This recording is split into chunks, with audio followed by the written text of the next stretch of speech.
Xem, đây là bạn nóng tỏi đi. Cái bùi chỉ đi, bay. Mai mà tự thả nó tu. Nó máy bọc cơ, tôi bà chỉ thôi. Đây là cái hệ xuống rồi đi. Chuẩn này khát không cậy một đẹp bà chỉ hệ bọc bóng. Cái hệ xuống mà. Cái nó sụp chợ bây giờ. Tôm với những tôm nó sắc về chỉ tôm đi. Chỉ sang này ngã thô cái này đi lên ngã thô cái cho một cái. Ấy một hôm hôm ngay xe ya, tái này hết rồi. Qua mấy mua nghề kê. Nụ ký tên này đúng không? Nụ ký tên mua nghề rồi. Đâu này lì đấy là thôi cái gì? Tôm về những sắc của cái chị. Ông em sợ nó là tuần máy buộc cả ni tùm như vậy yêu à. Tuần ấy một chị. Nụ ký tên này đúng không? Nụ ký tên ta này ya cái phần mua nghề rồi. Bây giờ sắm mẹ. Facebook tới đồng điểm mà.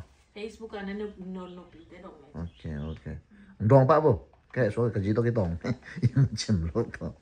Ông ấy bắt dạ. Xem liền. Chiều, ghé nó. Ui, ông tiếng